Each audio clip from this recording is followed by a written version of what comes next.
Ovo je nova špica ovogodišnjeg filmskog festivala koju su kreirali Manuel Šumberac i Vibor Juhas.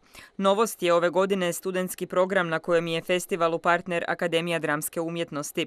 U praktičnim će i teorijskim aktivnostima na temu scenografije 3 dana sudjelovati studenti iz regije, a pod paskom Tanja Lacko, dobitnice Zlatne arene za scenografiju filma Pjevajte nešto ljubavno.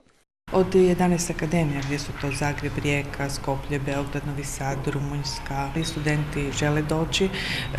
Ono što ćemo mi njima omogućiti, dakle, pronalaženje smještaja, boljih uvjeta dolaska, boravka, međutim, njihovo prisustvovanje na svim tim radionicama će biti besplatno, s obzirom da smo mi nacionalni festival, a u tom nekom dijelu će oni naći sami sebe.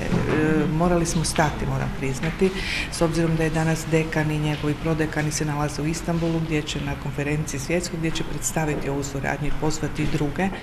Unutar studentskog programa bit će prikazani i filmovi akademija koje surađuju na 62. Puli.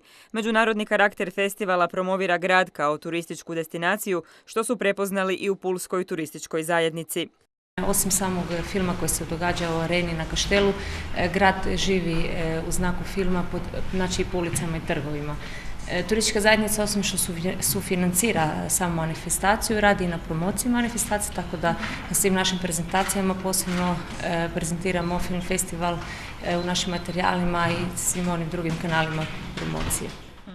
Krajem svibnja objavit će selekciju filmova za pulsku publiku. Broj prijava pokazuje rast interesa autora i manjinskih produkcija, dok su prijave za takozvanu kratku Pulu, odnosno kratkometražne filmove, udvostručene. Moram reći da smo ove godine zaprimili 21 dugometražni hrvatski film, 7 manjinskih koprodukcija, te 42 kratkometražna filma i 2 iz manjinskih koprodukcija. Interaktivna kampanja Predloži slogan Pulskog filmskog festivala još uvijek traje. U njoj možete sudjelovati klikom na internetsku stranicu festivala.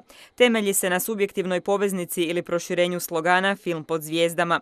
Prijedlozi se pohranjuju u galeriju fotografija, a najbolja će 3 biti na plakatima diljem zemlje.